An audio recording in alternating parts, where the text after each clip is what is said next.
truth, or Krishna.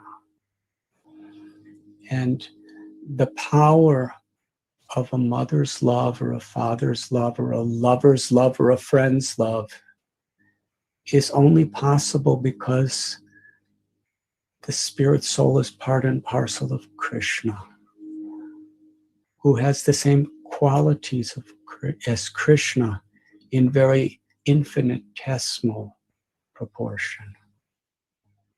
Krishna has all these qualities in their perfect, most infinite proportion. So all love is part and parcel of Krishna's love. And specifically, Krishna's love is eternally personified in his Hladini Shakti or Ananda Shakti, Sri Radha. The love between Radha and Krishna is the source of all love. And everything in existence is a particle, like a sun ray is a particle of the entire sun planet. So all love is that we share in this world is a particle of the love between Radha and Krishna. And Radha Krishna's love is Karuna. Krishna's Karuna Sindhu. Sri Radha's Karuna Mai. That means they are filled with limitless compassion. And each jiva, each living entity is their beloved child. And in a purified state, we can become their beloved friend, parent, or lover. So the love of this world, when it is shared between people in reference to the truth that it is Sri Radharani and Sri Gopinath's love that we are sharing, that they are mercifully, eternally bestowing upon us, then that love is deep and it's pure and it's eternal and it's real. Because the exchange has the truth as its foundation, that we are all part of Krishna, and that Krishna and Sri Radha's love is the ultimate, supreme, all-pervading reality. But when we, due to our free will, when we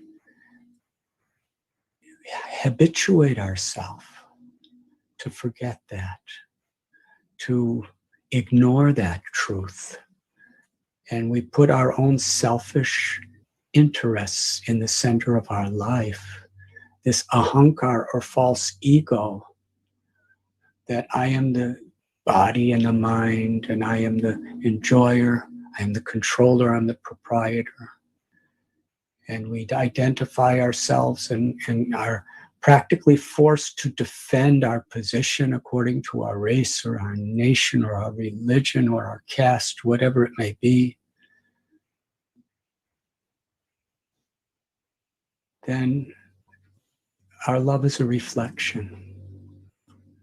It's coming from the source of Radha and Krishna's love, but it's being misdirected,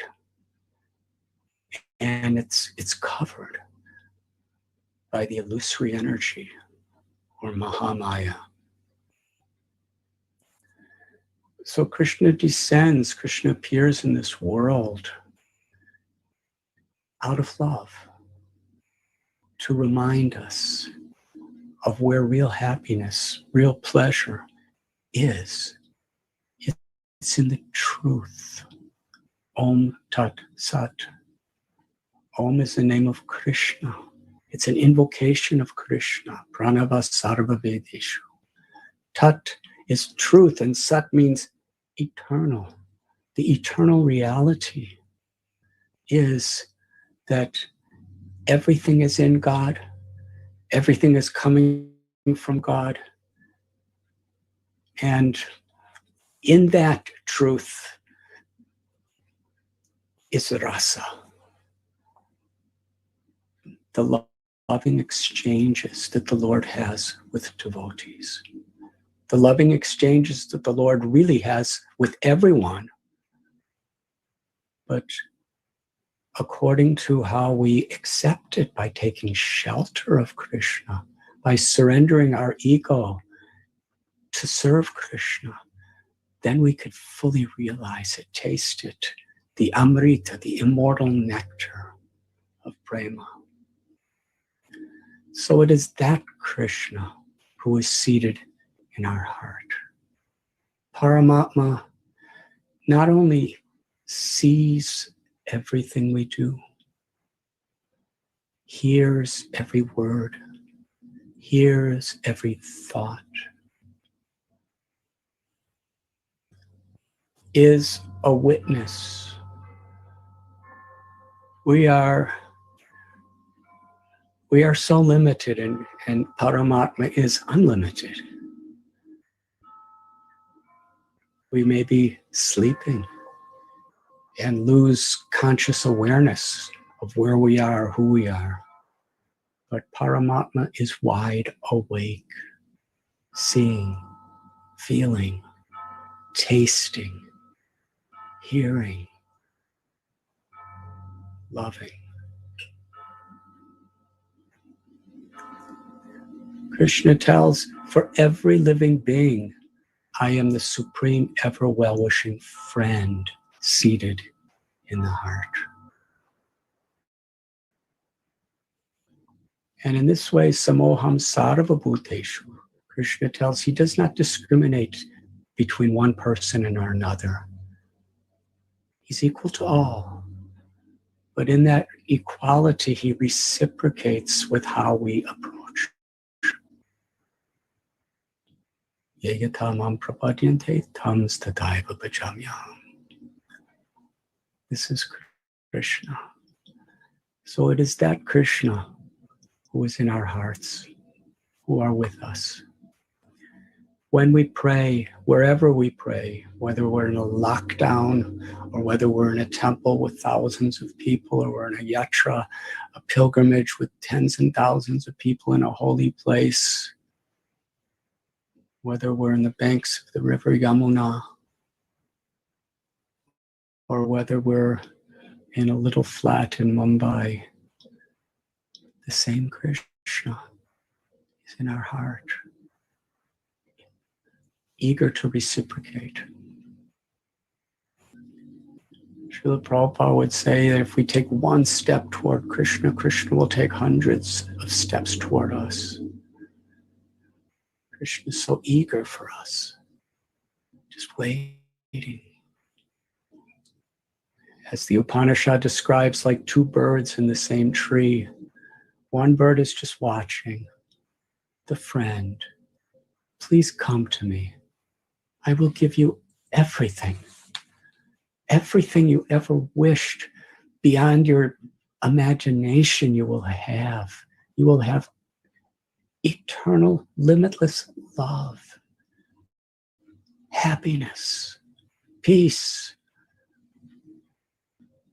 The greatest of all forms of wealth that we're looking for, I will give you the treasure of prema. You can enter into my eternal loving path. Envy. There's no greed. There's only everyone is everyone's supreme well-wisher. Everyone knows that Krishna is happy when I love those who he loves. And because Krishna loves everyone, to give Krishna happiness, we love each other unconditionally. And in this way, Leela, beautiful play, Krishna is inviting us. He's opening the doors for us. That's why he appears in this world.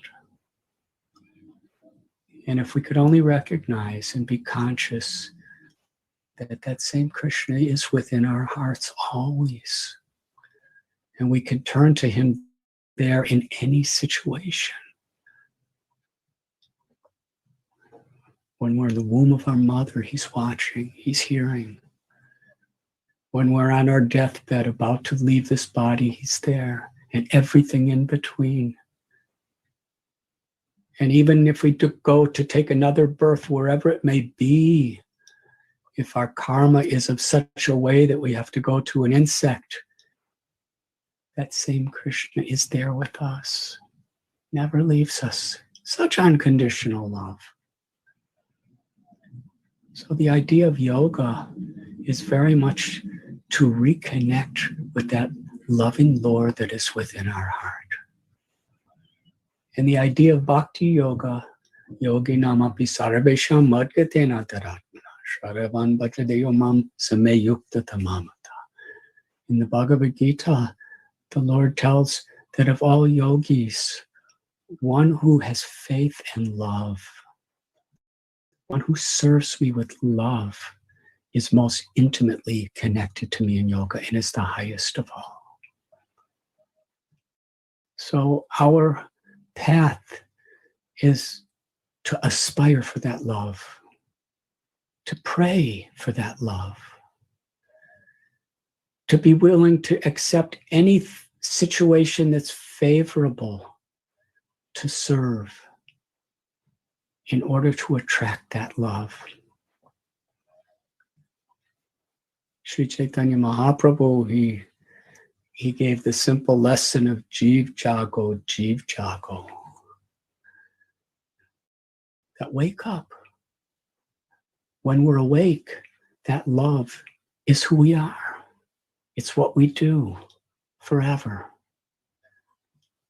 But in this sleeping state, in the dreamlike condition of the ego, we're so much consumed by insignificant, fleeting aspirations in our life, just groping to try to find some pleasure, to try to find some happiness moment to moment, trying to invest our lives to earn something, to get some happiness with a promise for the future. But that future may never even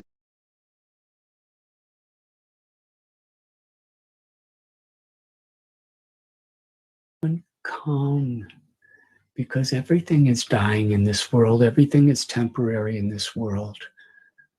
We dedicate so much to get something, and we may not get it.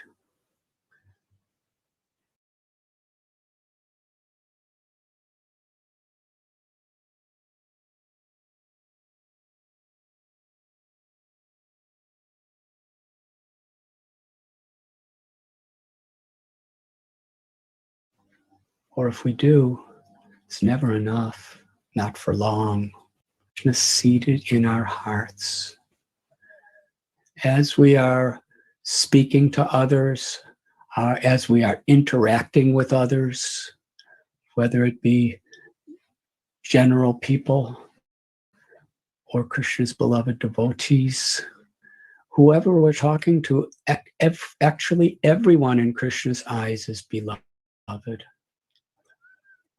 But those who are striving to love him against all odds with all the challenges of this world are very, very dear to Krishna. So how we interact with one another, Krishna's watching within. And what choices we make under certain situations, what priorities we have, Krishna's watching. But a devotee doesn't feel intimidated by that. It's not like a person who's doing illegal activities doesn't want one of these cameras to be watching him. A devotee finds shelter in knowing that Krishna is there for me. Whatever mistakes I've made, whatever diversions have happened in my life in the past, Krishna still loves me and he's still with me, and he's just waiting for me to change. Sarvadharaman parityasya mamekam sharanam vraja Aham tvam sarva papebhyo mokshayisami mahasuja. The concluding lesson of Bhagavad Gita.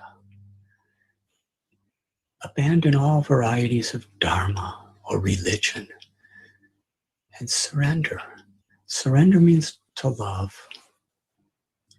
Love me, surrender to me, and I shall protect you from all sinful reactions. Do not fear. And in that same 18th chapter of Sri Bhagavad Gita, our beloved Lord Krishna tells, Man mana bhavamad bhakto majyashim nam namaskuru. Mame vaishyashi satyam te pratijani priyoshme. He's giving us a simple process to surrender. Always think of me.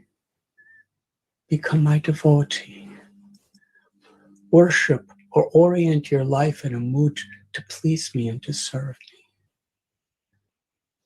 In this way, if you just humble yourself before me, Krishna tells, you will come to my abode. You will come to me without fail. I promise you this, Krishna tells. Through Arjuna, Krishna promised each and every one of us. And Krishna says, I promise this to you because you are my dear friend. Arjuna, he was Sakyaras. He was the beloved friend of Krishna. But Krishna is the best well-wishing friend for everyone, and anyone who just does the will of Krishna in this way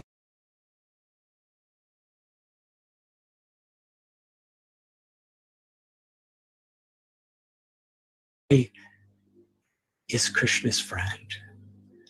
Eternal, all that you have gone through to come back to me.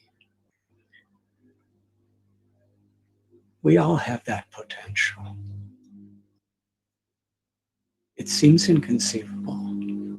How is it possible we can have that potential to be such a dear friend to Krishna? A person who Krishna feels conquered by our love.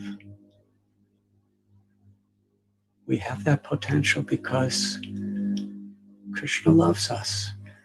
He's made us that way. He's given us that potential. This material world is a place that is meant to ultimately draw our awareness back to that. Such unconditional love. One of Krishna's 6 opulences is vairagya, detachment, humility. Although Krishna is the supreme creator, controller, and destroyer of everything that exists,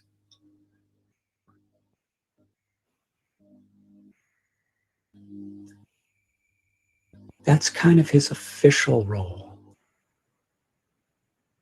as Ishvara.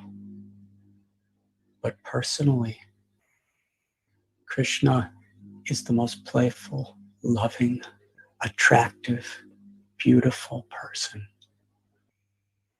who finds the greatest pleasure in being conquered by the love of a devotee. So, Krishna in our hearts, let us remember he's there. Whether we remember or forget, he's still there.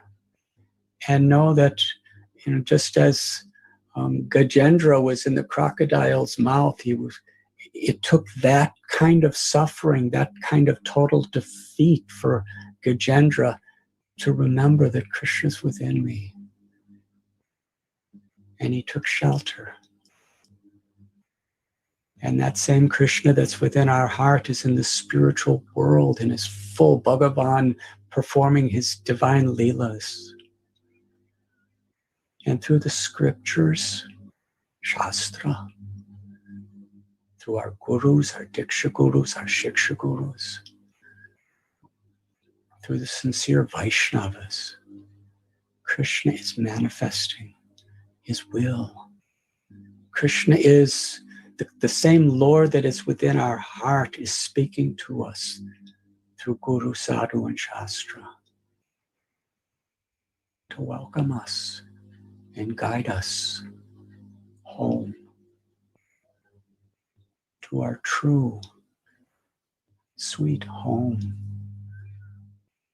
The home that we are all so tired and weary from being away from for so long.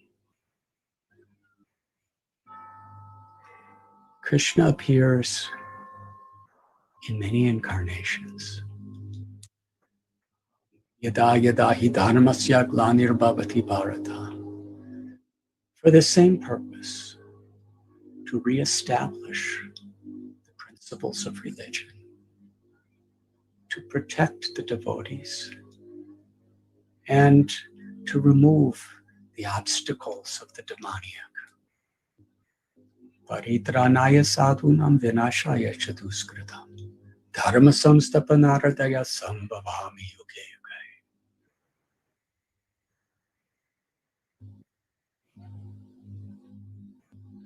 But ultimately, Krishna comes one time in a day of Brahma in his original transcendental form of Shamsundara, Sri Vrindavan Chandra, Sri Gopinath, Sri Madan Mohan, Sri Govinda Dev, Sri Vrindavan Bihari,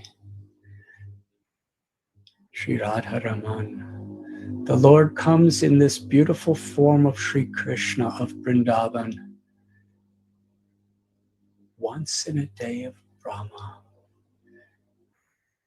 and performs beautiful pastimes, especially to attract our hearts back to loving him.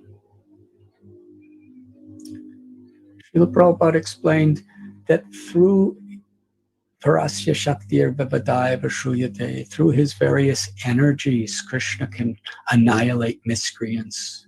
He can protect devotees. Through empowered representatives, can reestablish principles of religion. But the Lord personally descends into this world to attract our hearts by performing wonderful pastimes and giving beautiful teachings wherein we can purify ourselves and awaken our true quality of prema just by connecting with him. Because Krishna is supremely pure. Om apavitra pavitrova sarvavastam gatopiva yasmaret pundarikaksham sahabaya pyantarasuchi. Whether we are pure or impure, if we just remember Krishna in a way that pleases Krishna, we become purified. Krishna is all beautiful. The whole energy of creation is attraction and attracted. We need pleasure, so we're attracted to those things that appear to give us pleasure. We want success, we want fame, we want health, we want all sorts of sensory experiences that give us pleasure. So this world, it's all going on the basis of attracting. We're attracted to eating. Some are attracted to sleeping. Some are attracted to taking intoxications. Some are attracted to, sports or music, whatever it may be, entertainment. But Krishna is all attractive. In Bhagavad Gita, Krishna tells that everything that is attractive in this world, all of it put together is just a tiny spark of my supreme attraction. Like that beautiful story when devotees were marveling over an exquisite sunset, and Srila Prabhupada smiled and said, if you think the art is beautiful, you should see the artist. Supremely, limitlessly beautiful. It's almost impossible for us to imagine. But actually, we're not even this far away. Krishna's in our heart, right next to our eternal soul, forever. That's how close we are. But the power of Maya makes us think that we're so far away. How inconceivably wonderful is this Maya, this material energy? There is nothing closer to our true self, our soul, than the Paramatma, Krishna. And yet, we become so lost. Some people in this world, in some species of life, they just have no awareness from birth till death of God. They just live according to his plan of nature. And in this human life, which is so precious, it's the opportunity to reawaken our eternal self.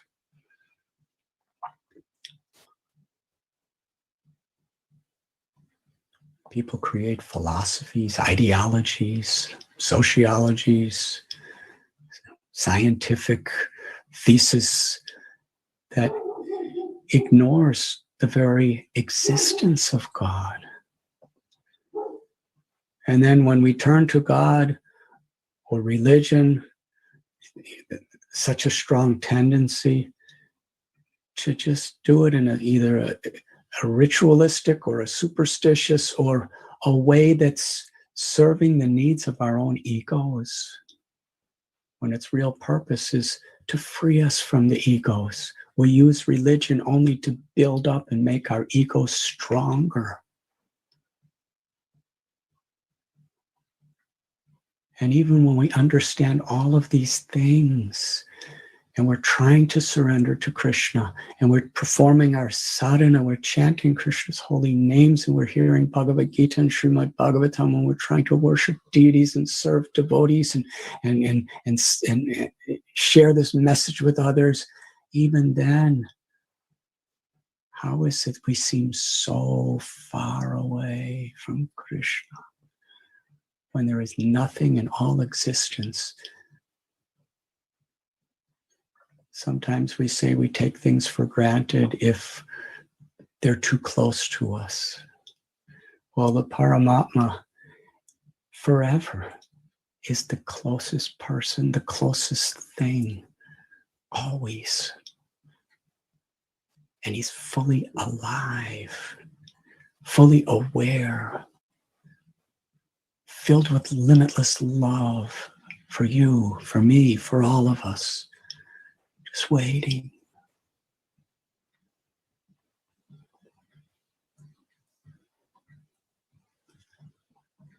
So it is to bring us back to the path of real happiness, real peace, which comes through real love. And when Krishna talks about surrender, he's speaking about the ultimate freedom. In the material context, the idea of surrender is something that's very fearful. We don't want to give up what we have. In the material sense, surrender means give up what you have. But in the spiritual sense, surrender means give up the illusion so that you can receive the infinite blessing of the treasure of Ananda, of spiritual happiness. And when we have that happiness, our goal in life is to share it with others. In the spiritual world, everyone is sharing their love for Krishna with everyone else. And in the material world, a devotee, in a different way, wants to share her or his love for Krishna with everyone else, among the devotees and among everyone, every species of life. That is Bhakti Yoga. Janma karma chame divyam evam yoviti tattvata. Jaktva deham punarjanma naiti mameti sorjana. Krishna tells in Gita that one who understands the transcendental nature of my appearance and activities never takes birth in this material world again, but attains my eternal abode. So Krishna came just toward the end of the Dwapar Yuga, before Kali Yuga began, to establish his wonderful pastimes. He performed his Leelas in Vrindavan, in Mathura, in Dwarka, for approximately 125 earthly years. But actually, these Leelas are eternal. The Leelas of love in which Krishna is reciprocating with devotees are eternal. They have no beginning and they have no end. And Krishna, when he performs these Leelas, he brings with him such a mercy, such a kindness. And Krishna's personal. So as Vaishnavas, we take things in a way that is where we are personally grateful. If we have a humble heart, we can be so personally grateful. And in that disposition of consciousness, then we know that Krishna performed all his Leelas just for me. Each of us could think that way. That's what Krishna wants us to feel. He's performed all these Leelas just for me, but with this awareness, we know that Krishna is so great. Krishna is so limitless in his rasa bihari nature that he's performing his Leelas just for everybody. There's no need to compete who's better than other, because Krishna can love and reciprocate and appreciate everyone intimately, simultaneously. The more we understand our own good fortune, the more we appreciate everyone else's good fortune. That's spiritual psychology. Material psychology is when we have good fortune, we either become arrogant, or if somebody else has a better fortune, we become depressed or we become envious. But when we taste the sweetness of Krishna's love, then we understand how beautiful it is. And we know that Krishna, in the same personal way, loves everyone. And our happiness is reminding each other. And that's what bhakti is, sharing Krishna's love with each other. Parikshit Maharaj, he was cursed to die in 7 days. He was sitting on the banks of the river Ganges, Ganga Mai, and all the great sages and saints came, and unanimously they requested Sukadev Goswami to answer the king's questions and to speak Harikatha for those 7 days. The Srimad Bhagavatam was written by the father of Sukadev Goswami, Vyasadeva, who was the very literary incarnation of God himself. Sukadev Goswami spoke the first 9 cantos of Srimad Bhagavatam, which is the very essence, the crest jewel, the cream of all Vedic literatures. And in the first 9 cantos, he's bringing Parikshit Maharaj and bringing every one of us who read it and hear it on a journey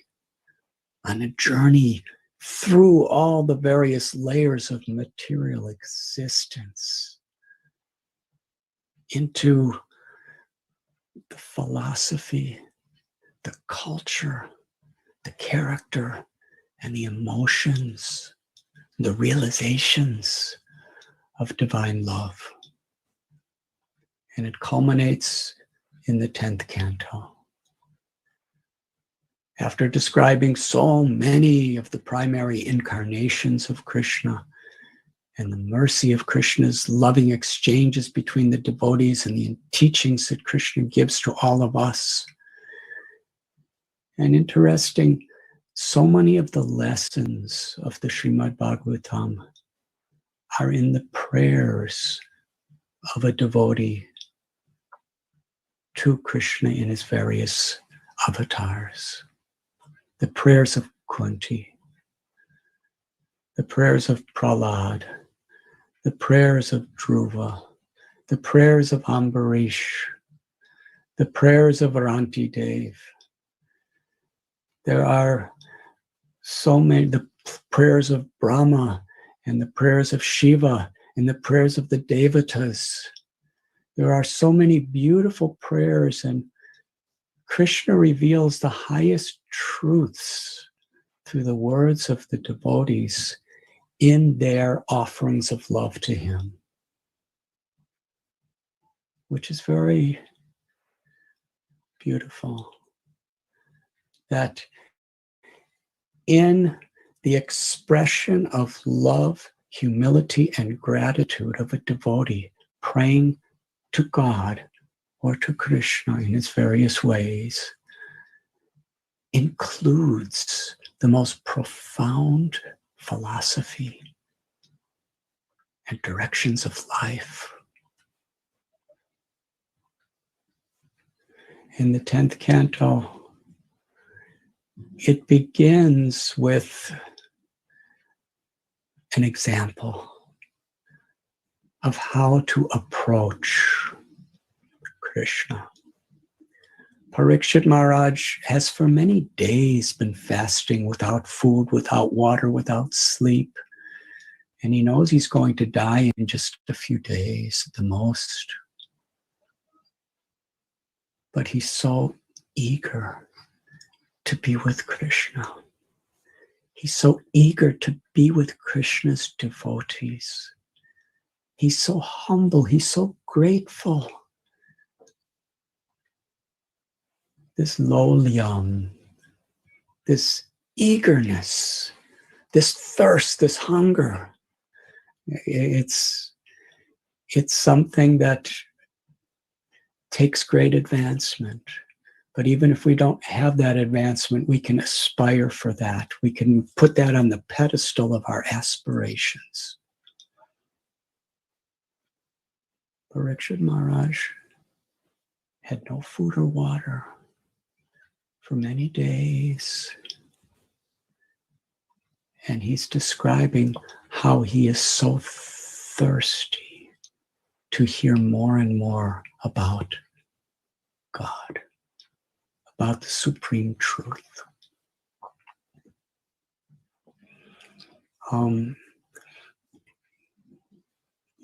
Every word he speaks is so totally free of ego. The reason why he has such a hunger and a thirst for Krishna is because in his humble heart he's taking shelter. Krishna reciprocates according to how do we take shelter. So because he was taking shelter wholeheartedly, Krishna was param dristvani vartate. He was giving Parikshit Maharaj such an incredible higher taste. When we taste the sweetness of Krishna's holy names, when we taste the sweetness of Krishna's divine pastimes, his words, his beautiful form, his seva, his presence in our heart and in the hearts of others, when we taste that sweetness, then all the apparent attractive things that mesmerize people covered by the veil of Maya, we see them for what they are, insignificant.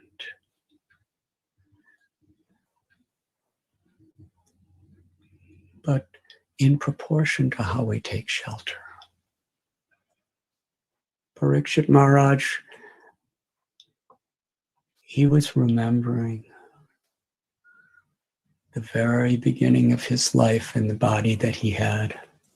When he was in the womb of his mother, Aswatthama threw a Brahmastra, a supernatural weapon that was specifically aimed at killing singularly him.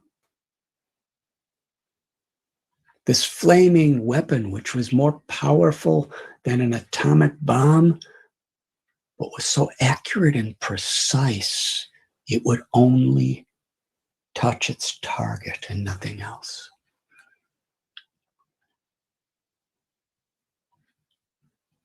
He saw that blazing weapon coming toward him.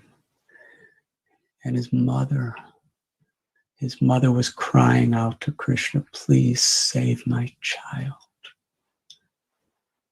We can imagine how piteous, how desperate, how humble that cry of Uttara, his mother, was.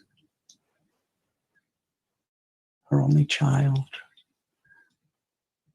Her husband, Abhimanyu, had already been killed. The other sons of Draupadi, or the Pandavas, had all been killed. Not only was he the only child of the mother, but he was the last surviving descendants of the Pandavas.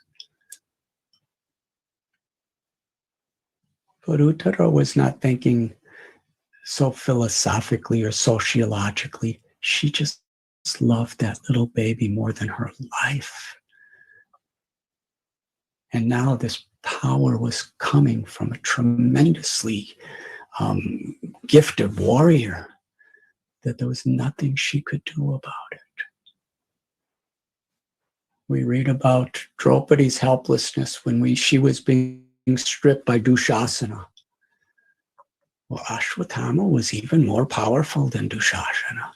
And he wasn't just pulling. He was sending this massive weapon, Brahmastra. And it was on its way. He couldn't withdraw it. And Uttara, in a totally helpless state, she cried, Krishna, Krishna, save my child. And Krishna reciprocated. And within the womb, he restored Parikshit. He restored that little child in the womb, his very life. And he gave that little child the ability to actually see him do it. How amazing is that?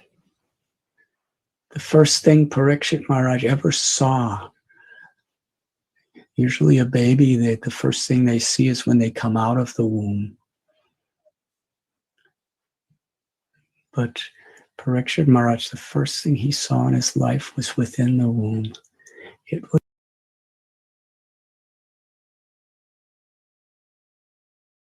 was Krishna. And not only was he just seeing Krishna, he was seeing Krishna saving his life. He was seeing Krishna reciprocating with his mother.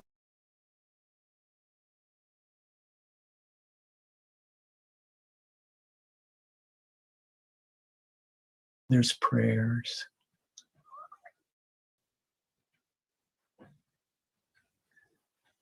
Parikshit Maharaj, because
he had that connection with Krishna his whole life, compassion, to seek shelter of him.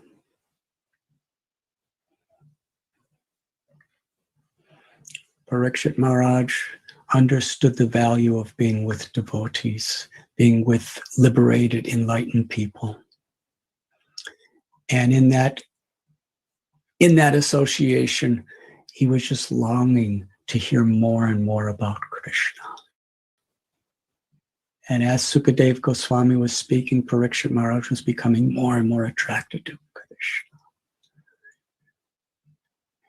And it is in that setting that Sukadev Goswami spoke Krishna's pastimes of the 10th canto.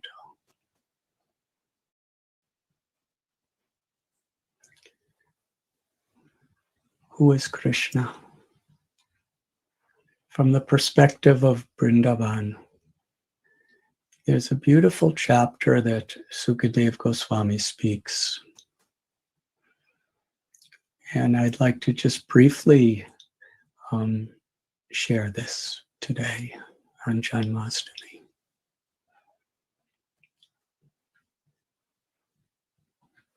Krishna lifted Govardhan Hill.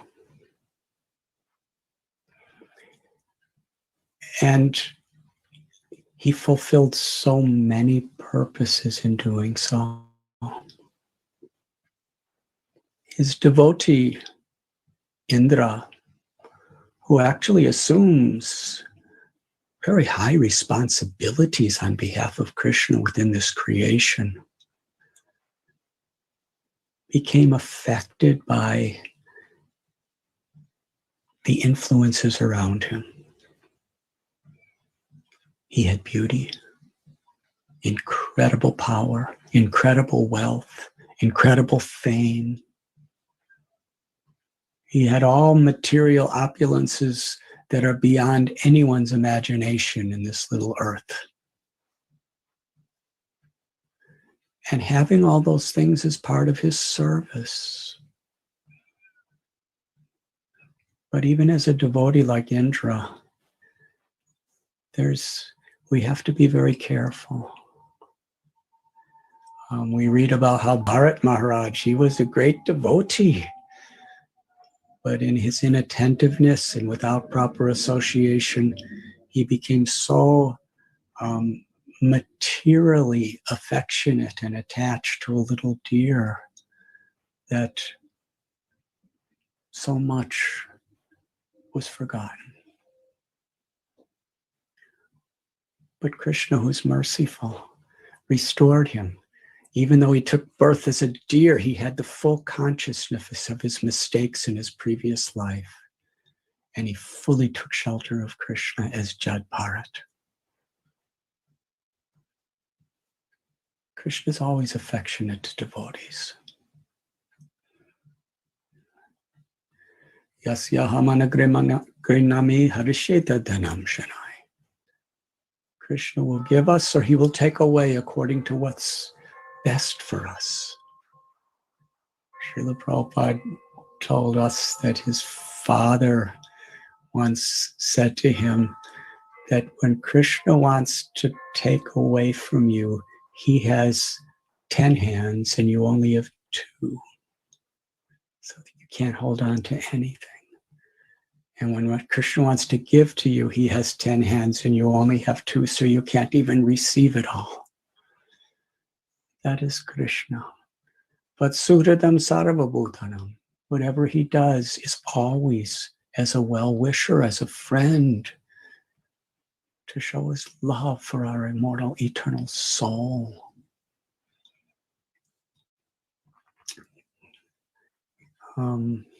Indra, he became very infatuated by the fame and the wealth and the incredible skills that he had.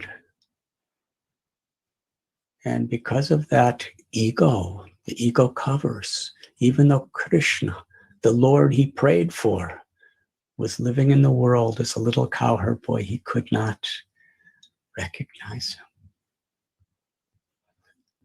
So Krishna wanted to liberate Indra from this ahankara, this false ego.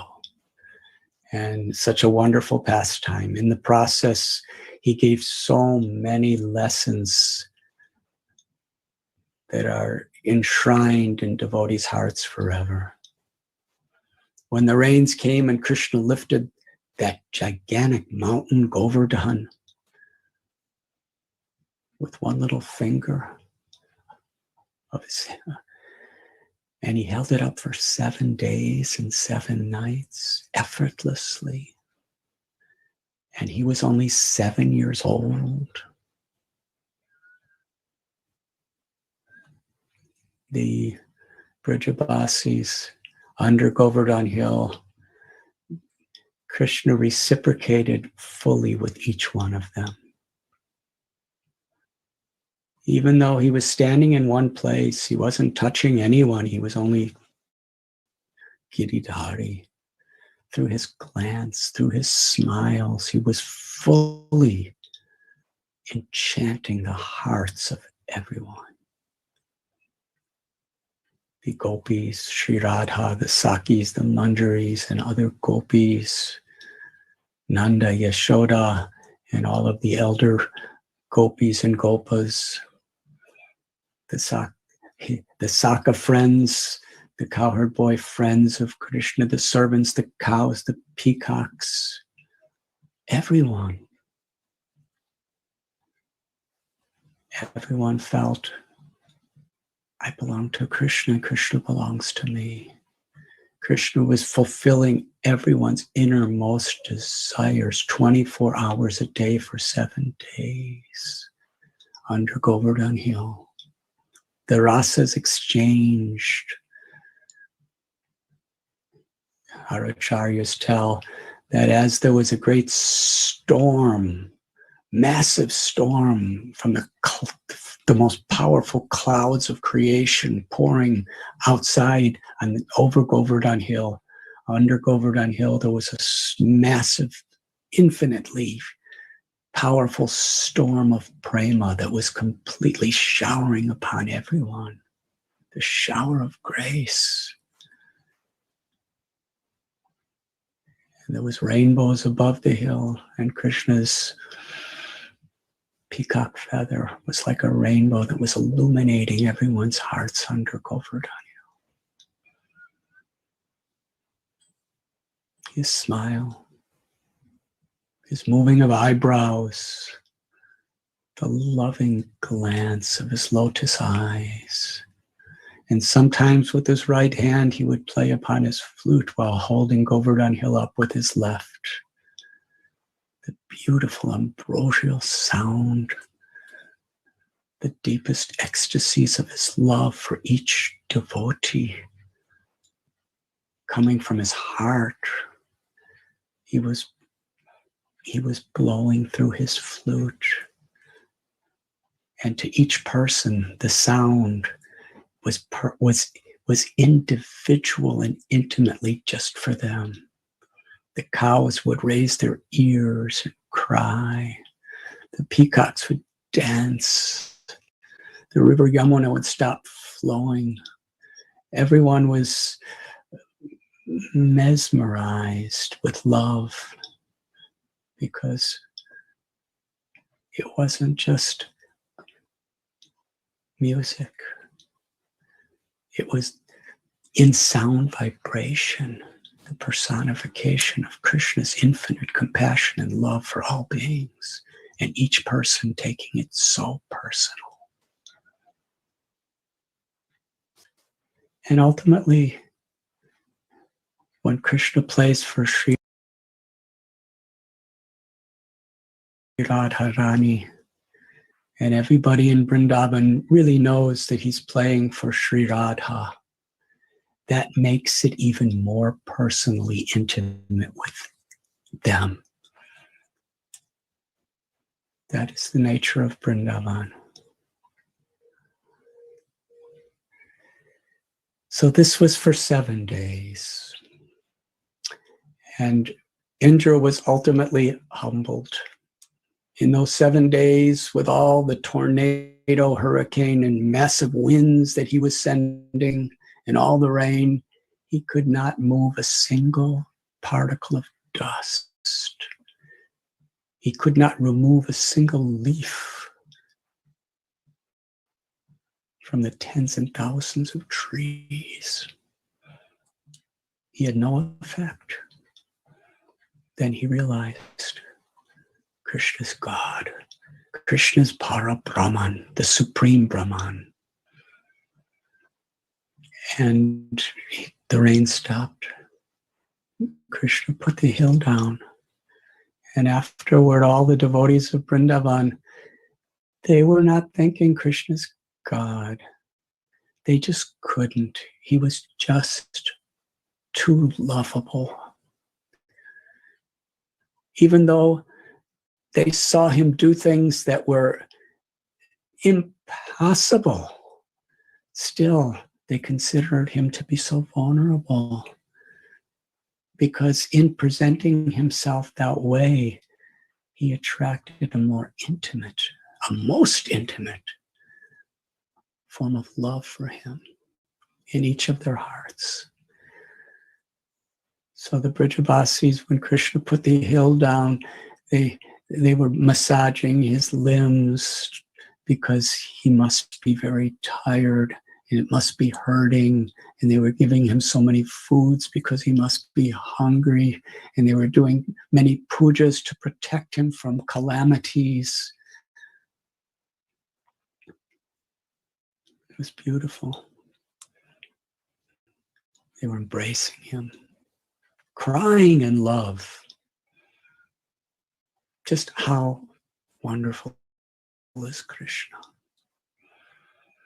And then Krishna went to go into the pastures and the forest to see how everything and everyone was. And it was at this juncture, just after Krishna put the hill down and was worshipped in the sense of offered all love by his parents and all of his well-wishers. And then he just went off alone into the forest. And Indra was going to Brihaspati, his guru, and said, "What should I do? Now I understand who he is. I tried to kill him and destroy everything and everyone he loves." Brihaspati said, "You are a fool, Indra. you should go to Brahma. And Brahma told him, Indra, what a fool you are. Why you did? You should go to a cow, Surabhi. Because if you want Krishna's favor, after all you've done, you really have no place to approach him directly. But if somebody who he loves, somebody with all humility and compassion, appeals to Krishna on your behalf, then Krishna will surely accept you.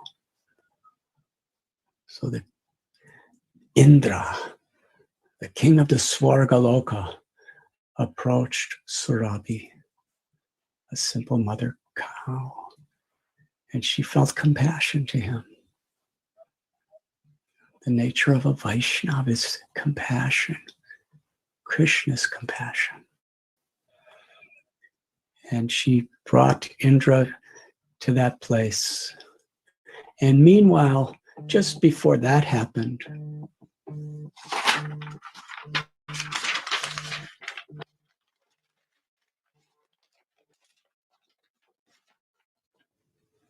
excuse me, technology is making noise. Just before that happened, the Gopas, the elder cowherd men, they were talking among themselves. What did we just see? Krishna just lifted that hill effortlessly for 7 days. Not just a hill, a massive mountain. Giriraj means the king of mountains. In those days, it was enormous. Even today, inconceivable. How is that possible? And they were thinking, we would sometimes, when Krishna would do amazing, wonderful things, we were thinking it must be because he's blessed by the Brahmins. Or perhaps he's able to do all these supernatural things because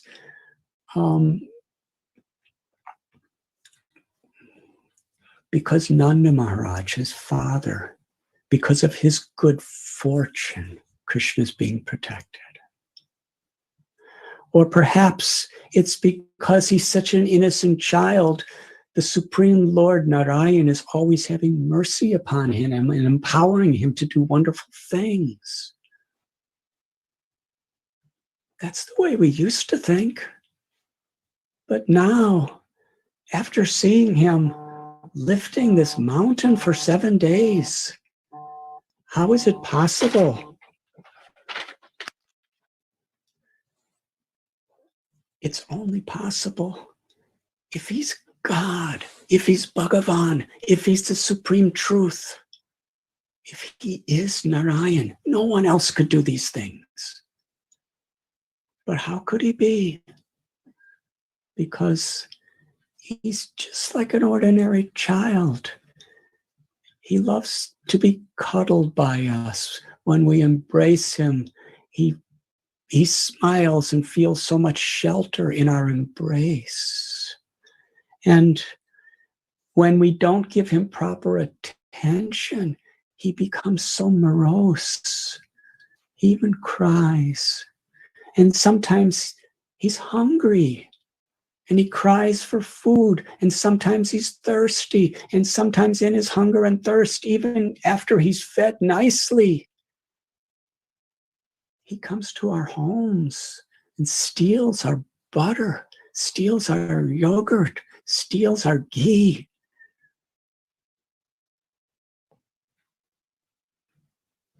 And when Yashoda Mai or any other gopi tries to correct him, he tells lies. And he chatters just like an ordinary little child with his friends. He steals, he lies. And when he goes out and tends the calves, he just plays. He's just our child. How could he be God? The contradiction we can't understand. They approached Nanda Maharaj and explained these things to him. We do not understand. Who is your son? On one hand, he's lifting Govardhan Hill, this massive mountain, and he's just a 7-year-old child. And on the other hand, he's just the most playful child who attracts our hearts with parental love. When Nanda Maharaj heard their questions and saw their perplexity and saw how much they were relishing just talking about Krishna, he smiled. The cowherd men, they said, when he was just an infant, the Rakshashi Puta, this enormous demoniac being who had murdered countless little baby children and drank their blood and eaten their flesh. This monster came to Vrindavan and disguised herself as a beautiful lady who had just come to bless the child. She gave Krishna the milk from her breast, which had been smeared with the deadliest of all poisons, enough to kill countless grown people. Krishna's just an infant, just born days before. And yet, Krishna sucked out her very life, even when she assumed her and kept sucking, and ultimately gave her liberation to be his own mother in this spiritual world. I may be expanding some other principles that are spoken later in the Bhagavatam, but that is inconceivable.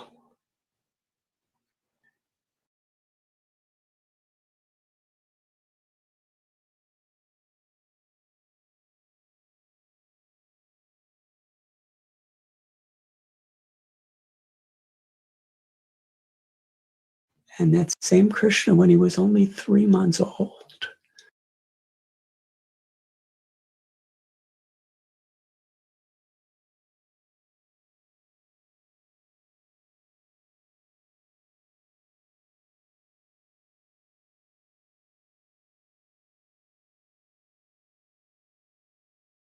he was put under a gigantic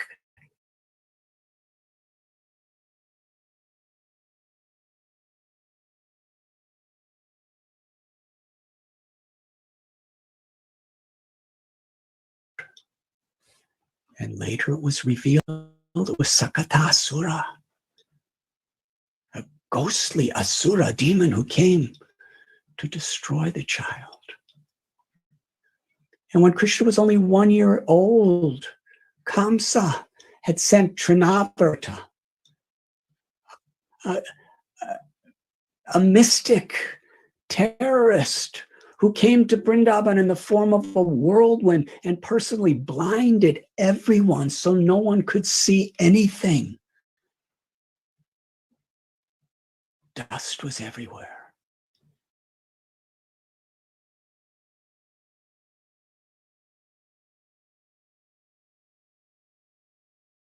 Heavier weight. While the same exact size, his weight expanded to such an extent that this powerful Asura, who could uproot trees and uproot mountains, he couldn't hold that little baby anymore. And he tried to push him off, and little baby Krishna, with his arm, which is so soft and so smooth and so precious, that little arm just squeezed the neck of Trinavarta and choked him, and he fell to the ground. And that little boy, Krishna, once he was with his friends in Bandiravan, not Bandiravan, Kadiravan, in Kadiravan, and the Asura Baka came in the form of a huge bird. He was large like a mountain, and his huge sharp beak swallowed Krishna. And Balaram and all the friends, the Gopas, were crying out, what has happened? Alas, alas. The Devatas were crying, alas. And Krishna appeared. In fact, he disappeared. There was no sight of him. He was inside the body of Bakasura. But Krishna, his body became heated, so hot that Bakasura could no longer digest him. He could no longer contain him in his throat. He vomited and Krishna came out. And then there was a great fight in Bakasura. This mighty, powerful bird was trying to pierce him to death. And Gopal was just dancing around very artistically, smiling. And ultimately, he separated the two sides of the beak of Bakasura and gave him liberation in the spiritual world. And then another Asura came, Vatsa. He assumed the form of a calf, the most innocent, loving associate of Krishna. One of the calves that day stayed back with the mother cow, and of the many, many calves, this one was just very small, tender, loving-looking calf. But actually, the intention of this very, very strong, supernaturally empowered demon had the intention of doing tremendous pain, damage, and destruction. His intention was to murder. And Krishna, he just welcomed the little calf, and so gracious, but he knew. And then effortlessly, Krishna went behind Vatsa and took him by the hooves and whirled him around. And he assumed his original form, and Krishna threw him. He actually swirled him around and made him dizzy to the point where his soul was liberated from his body. And he threw him into the trees. And the cowherd men said he threw him especially into a kapita tree so that others could enjoy those fruits when they fell. And then there was Dhenuka. Dhenuka, this powerful Asura, associate of Kamsa, and Krishna and Balaram liberated them in Talavan and Pralambasura. And then there was that blazing fire. And Krishna swallowed the fire. This fire was blazing in its fullness, a forest fire that could consume the entire Vrindavan. It was uncontrollable. We know today, how difficult it is to control a blazing forest fire and the path of destruction it could have. Well, this forest fire was far greater than any of these we have seen. And yet within a moment, Krishna swallowed it. And then that serpent, Kaliya,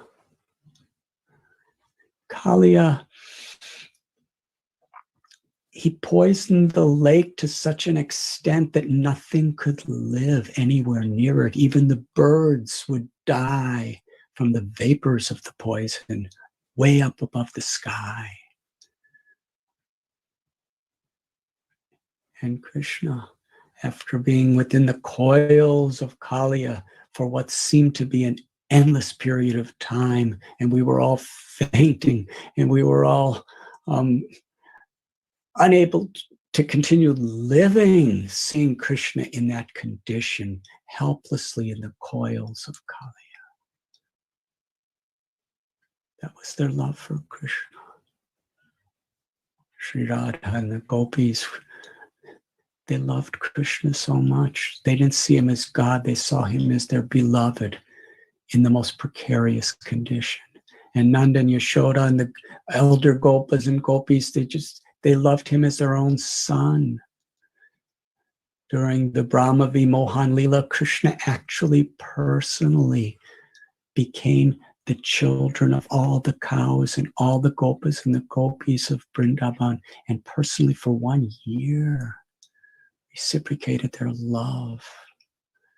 They may not have known exactly why they loved their children limitlessly more than they ever loved them before, but it only increased their love for Krishna in every way. So now they're seeing Krishna in the coils of this serpent, and Yashoda Mai wants to jump in the lake. It's a poison lake, and Kali is enormous. What could she do? A simple gopi mother. The other gopis held her, and they were singing Krishna's pastimes and singing Krishna's names and reminding Yashoda Mai about the beautiful pastimes when Krishna was tied by the rope and stole the butter, and how wonderful is Krishna. And Yashoda would faint, and all the gopis would faint, and Nanda Maharaj wanted to go into the water and fight Kali, but Balaram was the only one who understood that there was no danger. Such love, such universal love.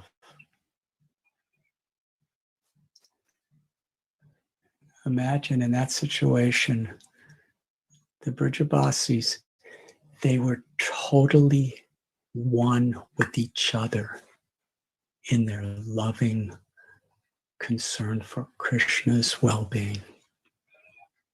And they were totally one with Krishna in the ecstasy of their bhava, or their love for him.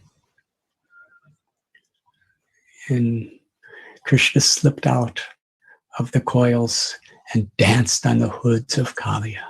Oh, and how he danced and danced and danced. It was such a beautiful dance that even though it was the most dangerous situation, Kaliya was with his many hoods and frighteningly sharp teeth, was constantly trying to bite Krishna. His hoods, which were faster than the wind, were darting at Krishna again and again and again. It was so dangerous, yet Krishna was smiling and laughing and dancing on one hood after another, and somehow every time a mouth came to bite him, Krishna would jump on it and defeat it through his dance.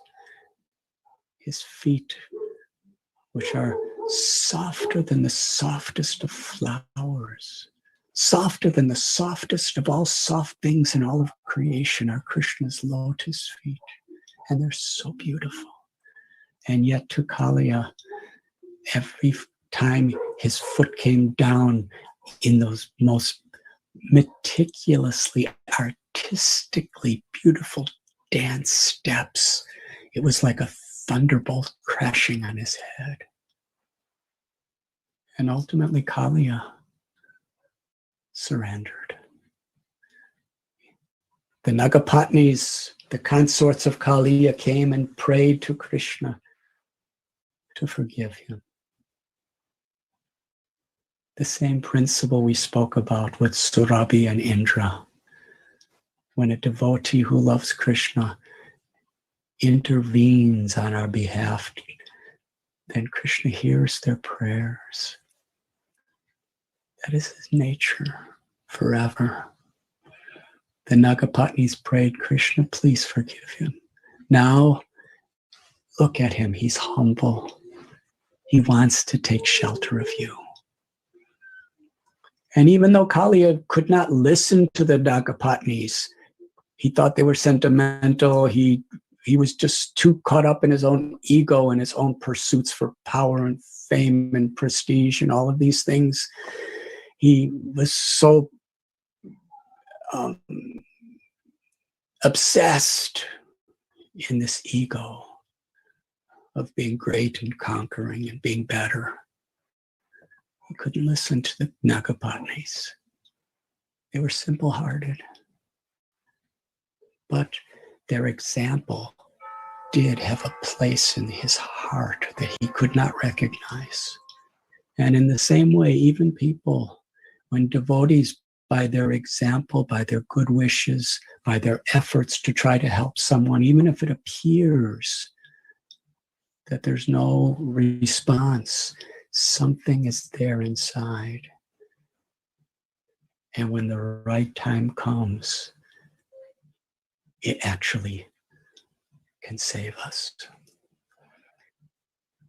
Kaliya, in the depths of his heart, was the example and the words that he neglected for years from the Nagapatnis, these simple ladies. But now, when he was in a crisis in his life and he saw them praying for him, he accepted them as his gurus. And following in their footsteps, he offered the same prayers as them. And from the core of his heart, he surrendered. He took shelter. And Krishna blessed him.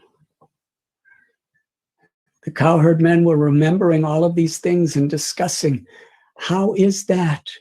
And now, today, that same little Krishna, he lifted the Govardhan hill. Who is Krishna? All we know is our affection for him, our attraction for him is something so uncontrollably beautiful and sweet. Krishna's irresistibly sweet, and his love is infinitely sweet. And he's our child. How could he do these things? Is he God? Is he not God? Please, Nanda Maharaj, who is Krishna? And Nanda Maharaj shared with them something he never told anyone. Just after Krishna's appearance, Garga Muni was sent by Vasudeva to give blessings to Krishna and Balaram. Because from Vasudeva's perspective, both Balaram and Krishna were his children. And then Garga Muni revealed to Nanda Maharaj that this child is not ordinary. He comes into this world in different incarnations. Sometimes in Satya Yuga, he's in a white color. Sometimes in Treta Yuga, a red color. And in Kali Yuga, he comes in a golden color. And now he's come in this beautiful color of a monsoon cloud. He will bestow all auspiciousness upon the residents of Gokul. He will attract the hearts of all the devotees in Gokul. Your child will perform activities that are not only meant to establish true spiritual principles and purify the pollutions of the wrong mentalities of this earth and the dangers, but he will also be so attractive to the hearts of all the Brajbasis. Your child is just like Narayan, the Supreme Lord. Gargamuni Muni didn't say he was Narayan. He said he's just like Narayan. That fine line. When Nanda Maharaj told the Gopas this, they were all feeling, now we understand. He's not God, but he's like God.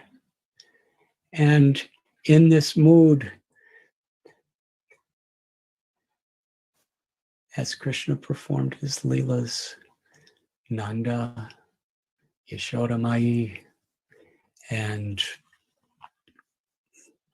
all the Brijabasis, they were just so attracted to the playfulness, to the beauty, to the sweet song of his flute.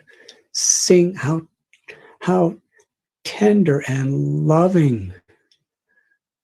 The gopis, they were so afraid that Krishna could step on a pebble and hurt his feet. They would cry. And Yashoda Maya and Nanda Maharaj were always so concerned that he's hungry, he's thirsty. In this way, his friends, they would play with him, and sometimes they thought that they were defeating him. And Krishna would love to be defeated by his friends. They had a completely equal relationship. There was no protocol in Vrindavan. Everyone simply loved Krishna as their own. And at the same time, there was just no envy. The spiritual world is the place where there's no envy. And Krishna revealed those same pastimes in this world to teach us how to overcome envy through this simple process of cultivating our attraction to the loving service of Krishna as the servant of the servant of the servant.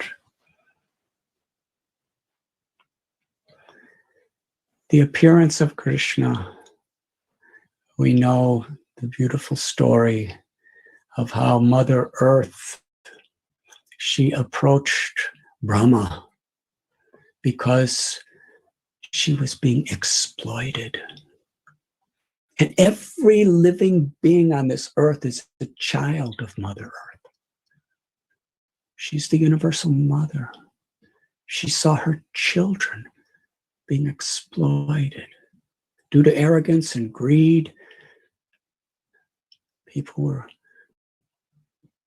People were being abused. There was violence, emotional violence, physical violence, any type of violence, any pain is deeply felt by a loving mother. And Mother Earth was feeling for everyone. And all the beautiful resources, all the beautiful gifts that she's giving for all of her children's well-being. Some of her children were so envious, so bad. They were exploiting it.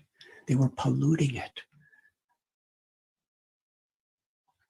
So that they were consuming it in such ways that other children were suffering. And she felt helpless. So she took form of a cow, because a cow is a particular animal that is completely dependent on human compassion. So she took that innocent form and went to Brahma. And along with the Devatas, they went to the shore of the ocean of milk and prayed to the Lord, to the Paramatma, Sri Bhagavan Kshirodakshayi Vishnu. And the Lord spoke through Brahma that he will appear in the Yadu dynasty. And the Devatas should take birth in that dynasty. The son of Surasena was Vasudeva. And he was marrying Devaki, the daughter of Devaka. who also happened to be the cousin brother of Kamsa, who was the son of Ugrasena, who was the prominent king of the Yadus at that time.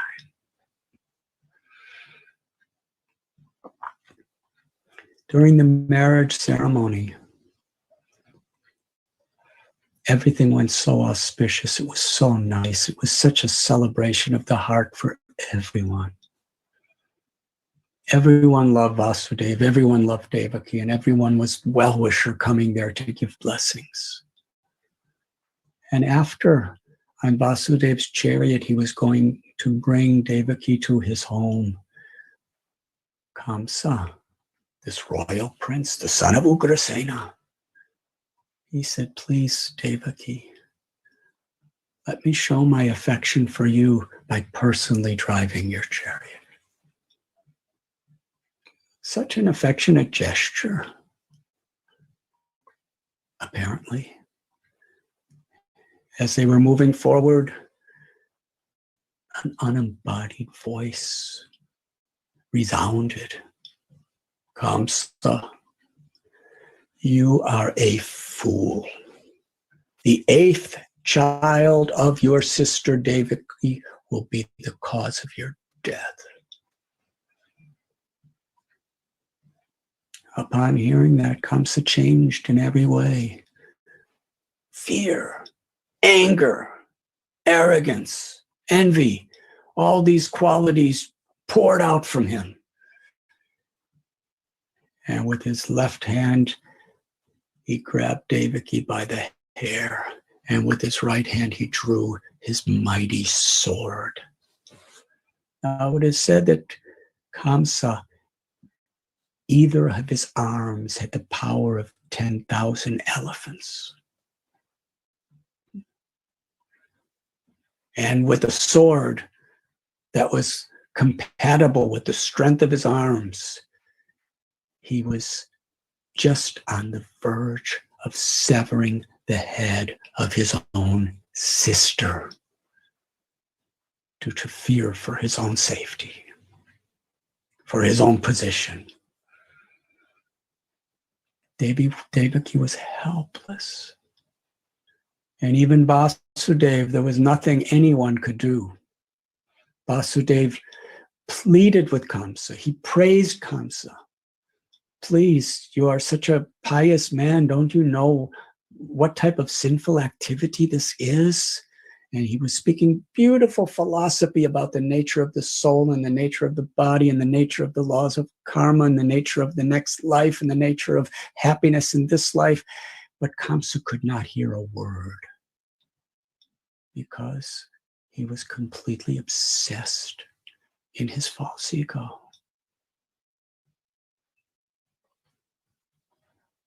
And then Vasudeva promised Kamsa, you have no danger from your sister. I promise you, with the word of my honor, any child that comes, I will bring to you. You have no danger from your sister.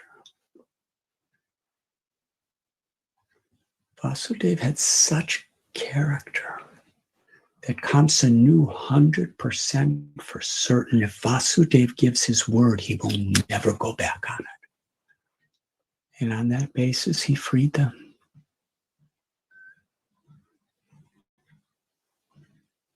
Soon after that, Narada Muni came and told Kamsa that I was traveling, playing on my veena, singing the sweet glories of the Lord. And I came upon a gathering of devatas and sages and rishis, and they were discussing how Lord Vishnu was going to incarnate, and your enemies, the devatas, were going to incarnate with him, specifically to kill you and your friends.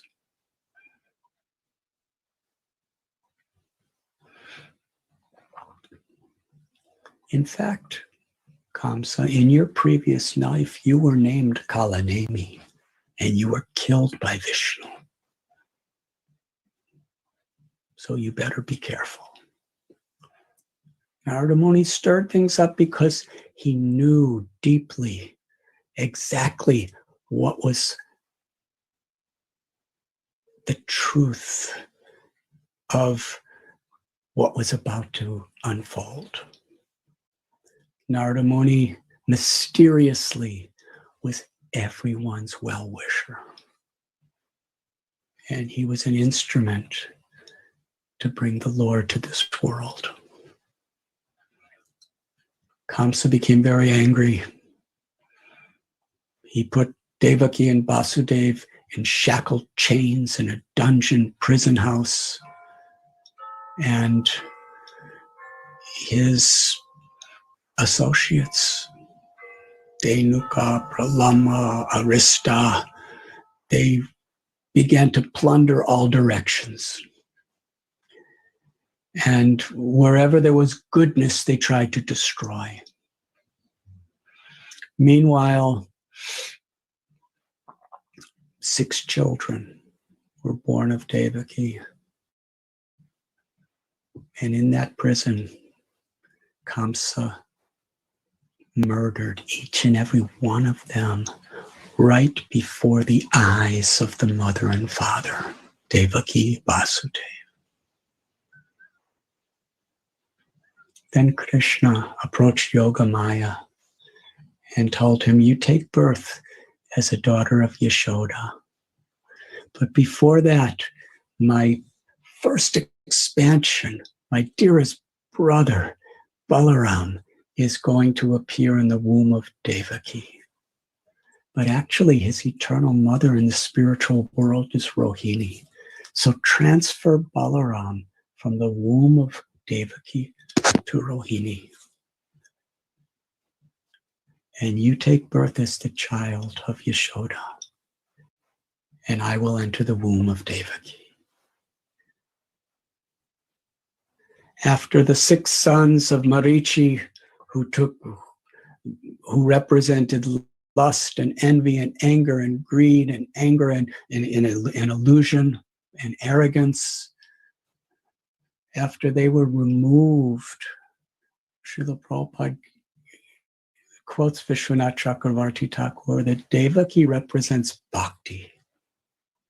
Kamsa represents fear of material nature. And when a devotee takes shelter of the Lord with a very careful and attentive heart because of the fears of material nature, then from the womb of bhakti, Krishna takes birth.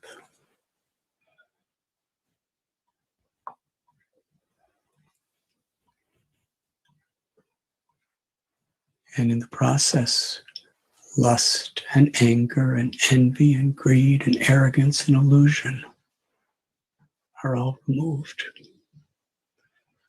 And then Balaramji, the original spiritual master, entered the womb of Devaki to make everything completely special for the arrival of his beloved Krishna. Then he was transferred to Rohini in Gokul. When Krishna entered into the womb of Devaki, Srimad Bhagavatam tells how the Devatas offered beautiful prayers. And on this day, Janmashtami, at midnight, the supreme absolute truth, the personality of Godhead, the source of the all-pervading impersonal Brahman, the source of the Paramatma who's seated within everyone's heart, that all-attractive, supreme lover and enjoyer, and the supreme giver of enjoyment, Ram, appeared from the first. He appeared in the mind of Vasudeva and was transferred to the heart of Vasudeva. And from the heart of Vasudeva, he entered the heart of Devaki, and then manifested himself in the womb of Devaki. And it was on this day that he just appeared from outside the womb of Devaki in his beautiful form of Vishnu. The prison house was so dark. It was so lonely. there was so much suffering, antagonism. Actually, when Krishna was in the womb of Devaki, Devaki became so effulgent, Kamsa knew this is the 8th child. The 7th appeared to be a miscarriage, but now I see her effulgence and I see her happiness. This is the child I must kill. This is Vishnu. Kamsa, day and night, was remembering Krishna in hatred and fear. If he was sleeping, all night he was dreaming in anger and fear and envy of God. When he was eating, when he was walking, when he was sitting, 24 hours a day, he was absorbed in remembering Krishna. But with hatred, not with love. With a desire to harm, not with a desire to serve.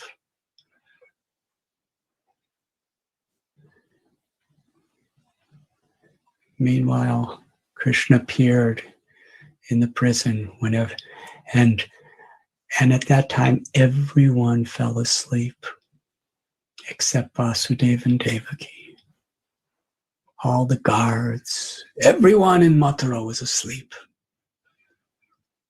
Krishna's yoga nidra. And there was the Supreme Personality of Godhead in his forearm form, holding the disc and the conch shell and the club and the lotus flower, and he had the beautiful Kaustubha mani decorating his chest, and beautiful earrings and crown and yellow cloth. He was giving the most splendid, shining, splendorous light in the darkness of that prison. Vasudeva understood who he is and prayed to him. And Devaki prayed. And Devaki prayed that because of her motherly affection, she understood he's God, but still she was his mother, and that love for her overwhelmed her awareness of his godness. That Kamsa's already killed 6 of my children because he's afraid of Vishnu. But now, if he sees you like this, he'll know you're Vishnu for sure. He may harm you. So please disguise your form. I want to hide you, but I can't hide you if you look like this. So become just like an ordinary, innocent little baby. Krishna instructed Vasudeva that take me to Gokul. Exchange me for the little daughter that's born to Yashoda and bring her back here. And then the Almighty Lord Vishnu transformed himself into the innocent little newborn baby Gopal. Simultaneously, it's a beautiful story, but it's another story. Simultaneous, at the exact same moment that Krishna appeared from the womb of Devaki, Krishna was born in Vrindavan, Gokul, as the son of Yashoda and Nanda. They also prayed for a child, and in their dreams they saw little Gopal and fell in love with him and just wanted him to be their child. And Gopal assured them, I will. Yashoda Mai gave birth to twins, Krishna and his younger sister Yogamaya. And they were both laying on her bed in that special private place where she gave birth to them. And by the Yogamaya power of the Lord, she fell asleep and could not really remember who she gave birth to. At that time, Vasudeva came with the Krishna who was born in Mathura. And that Krishna entered into the original form of Krishna in Gokul. Krishna is the original Supreme Personality of Godhead, and all the avatars and all the incarnations in Vishnu are all expansions of him. And when Krishna appears personally, all the avatars and all the incarnations are all present within him. So the Vasudev Krishna became one with the Yashodanandan, Nandanandan Krishna. But Vasudev couldn't even recognize what was happening. He put his little baby down and took Yogamaya back. Meanwhile, when he returned to the prison of Kamsa,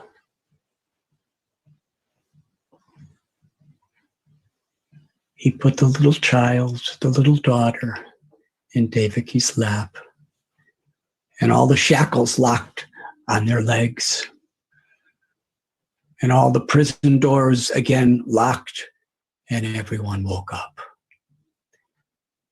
And that little girl, Yogamaya, cried so loud that the guards immediately came running, and they ran to Kamsa and told him, the child is born. Kamsa was laying in his bed. He was so outraged. He just ran immediately. His hair was all messed up. He ran to that prison cell with the sole intent of murdering the child. Devaki saw him coming. He looked so ferocious, his eyes burning with hatred. And Devaki was holding this little infant girl in her arms, crying, please, my brother, you are such a great person. You're such a hero. Why do you want to kill this little girl? I'm your sister. You've already killed 6 of my children. This is all I have left. Just give me her. Give me this one gift.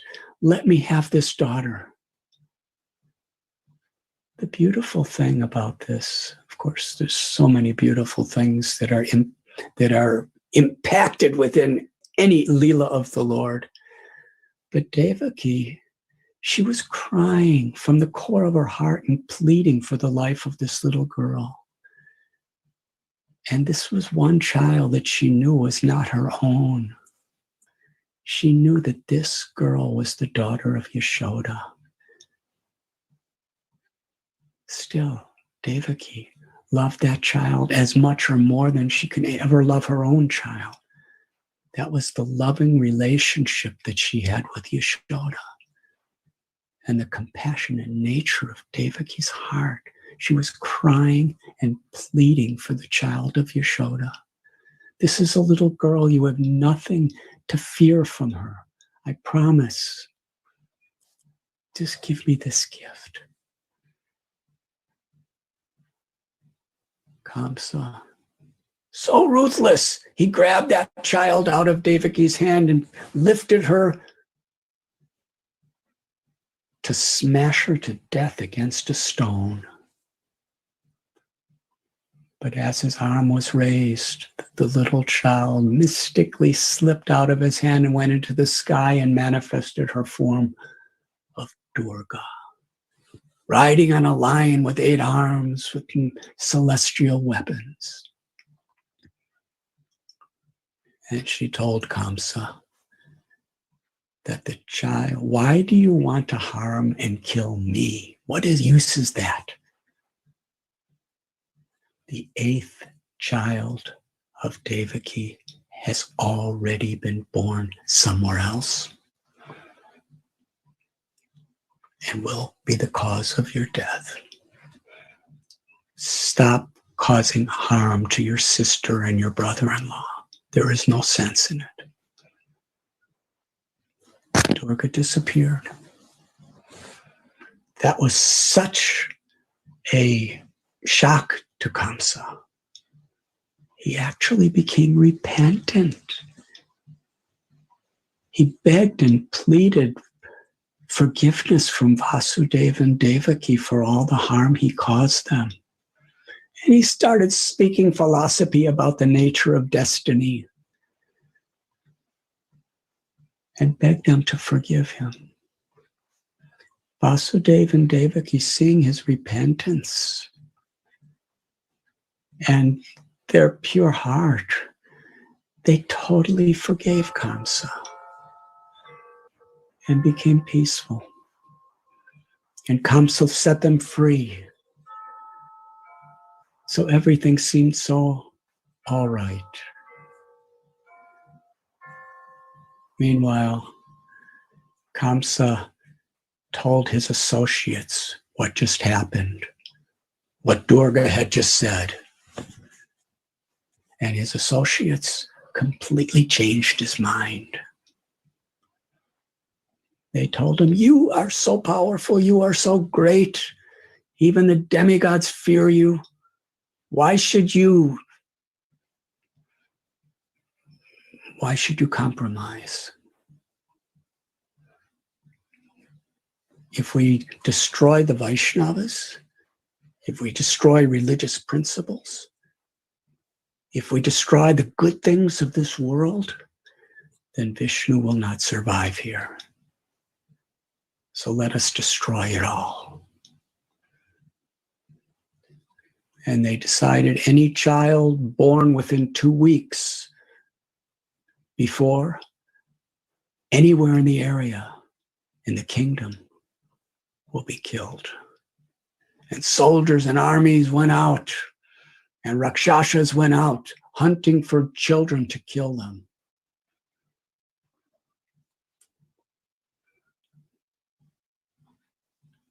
When this was going on in the early morning, Nandotsava, Yashoda Mai awoke and saw little baby Krishna beside her. And one of the nurses called Rohini, and Rohini called one of the Brahmin's wives, and they went out to the place where Nanda Maharaj was milking cows, and as soon as Nanda Maharaj saw the smile and the illuminated countenance of this lady who had tears of joy in her eyes, he understood, my son is born, my child is born. And when he came and to the place of Krishna's birth in Gokul, Rohini Devi took little Gopal from the arms of Yashoda and put him in the arms of Nanda. And at that time, all the Brijabasis celebrated this festival of the birth of Krishna. How wonderful, how joyous. Krishna attracted everyone's heart so dearly. Everyone loved Krishna so much that they were just so happy that he was the son of Nanda and Yashoda. Because they loved Krishna so much, they knew that no one could give Krishna more love than Nanda and Yashoda. So they were, from the core of their hearts, from the very eternal love of their souls, they were celebrating that Krishna is the son of Nanda and Yashoda. To be the servant of the servant of the servant is the highest joy and the greatest way of giving pleasure to the Lord. The celebration, Nanda Maharaj, he called Brahmins to chant mantras and pujas and yagyas, and there was so much musical instruments playing, and there was dancing, and they were bathing Krishna in most auspicious abhishek of various sacred items. And as they were dancing and singing, they were reciprocating love with each other for the pleasure of Krishna. They decorated the cows. with beautiful ornaments, beautiful silks, and turmeric with special oils. And they were smearing and tossing upon each other various types of dahi and butter and ghee and mixtures of all of them together. And they were just smiling, and such a dance and a celebration of love. Krishna has come. They didn't know he's God, but they loved him more than anybody could ever love God. That is the beauty of Gokul. And Krishna's little infant child, his glance, his smile was the ultimate treasure of every Brijavasi's heart. Just the remembrance of the beauty of his form, the charm of his every movement was the ultimate pleasure for their very souls. And it was on that day of Nandotsava, the celebration of Krishna coming to this world, that our beloved Guru Maharaj, A.C. Bhaktivedanta Swami Prabhupada, appeared in the holy land of Gaudadesh, Bengal, to a family of great devotees of Sri Sri Radha Govinda. Krishna sent his beloved associate from the spiritual world to teach all of us that Janmashtami is not only a day, it is an eternal reality. That Krishna, who is within our hearts, and Krishna, who is in his eternal abode, and Krishna, who manifests his abode in this world as Bhoma Vrindavan, that Lord is our ever constant well-wisher, the ultimate object of love and the ultimate lover. Srila Prabhupada was born in the land of Bengal, the land of Sri Chaitanya Mahaprabhu, in the very area where Lord Gauranga Mahaprabhu performed his Leela. Sri Krishna Chaitanya Radha Krishna Nahi Anya. Lord Chaitanya is Krishna in the mood of Sri Radha, who has come to teach us how to love Krishna, who has come to welcome us into the eternal pastimes of Vrindavan. Parama Karuna Pahundui Jananitai Gaudachandra. Brajendra Nandana Jay Sachishuta Hoiloshe Balarama Hoilonitai. Mahaprabhu is Lord, is Krishna, and Nityananda Prabhu is Balaram. And they have come to give the highest benediction of Prema Bhakti. And the method, they extracted the very essence from all the Vedas. The 9 processes of devotional service. Saravana Kirtana Smarana Bandhana Pada Sevana Dashire Pujana Sakijana Atma Nivedana. And of those 9 processes, especially hearing and chanting and the association of devotees of the Lord is very powerful. Kali Kale Namarupe Krishna Avatar. Krishna has incarnated in the sound vibration of a mantra of the holy names, with all his powers, with all his beauty and sweetness. It's all to be realized if we learn to take shelter of Krishna. And taking shelter of Krishna in sincerely chanting Krishna's names and serving the purpose of the holy names, Parama Karuna. When we share this treasure of Harinam Sankirtan with others, Krishna is so very pleased. Chaitanya Mahaprabhu blesses us. Chaitanya Mahaprabhu, he compared himself to a fruit seller. My fruits are ecstatic prema, love of God. And I have so many fruits, how many can I distribute? Those who love me, please help me to distribute these fruits. This Krishna consciousness movement that Srila Prabhupada established is for that very purpose. Srila Prabhupada asked us to do two things.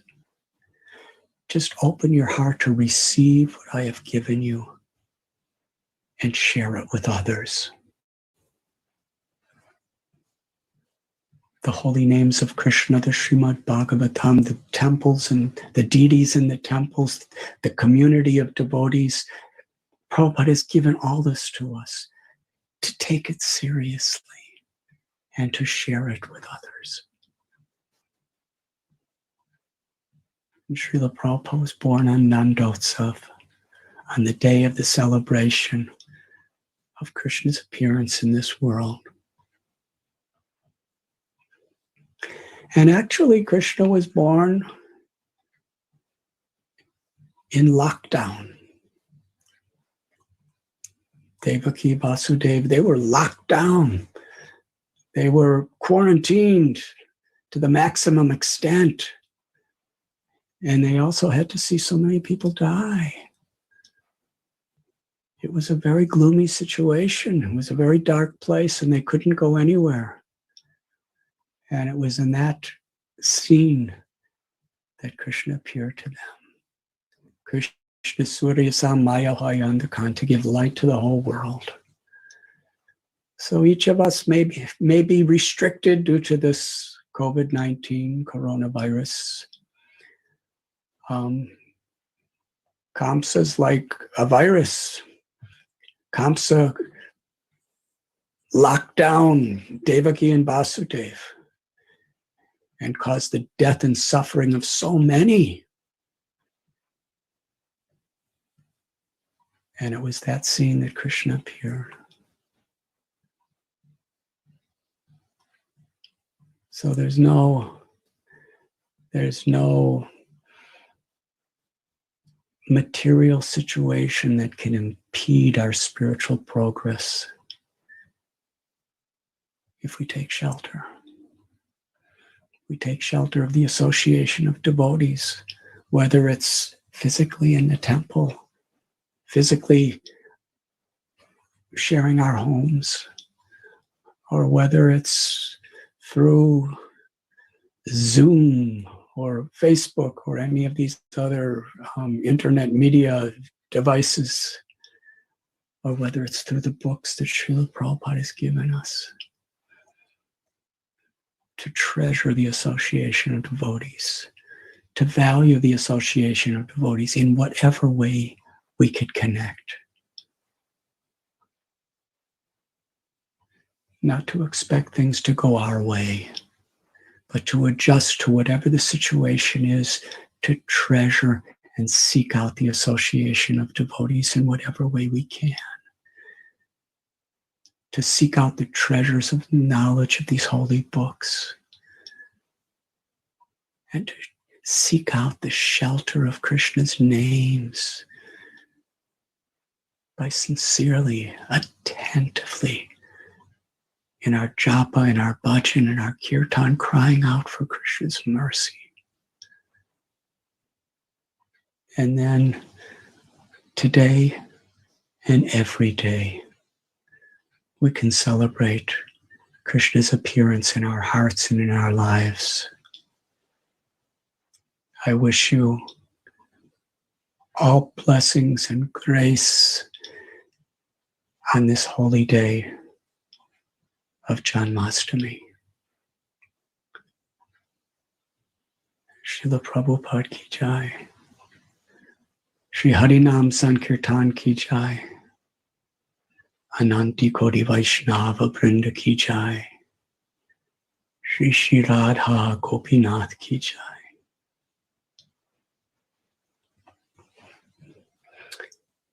Thank you very much. Thank you so much, Mark.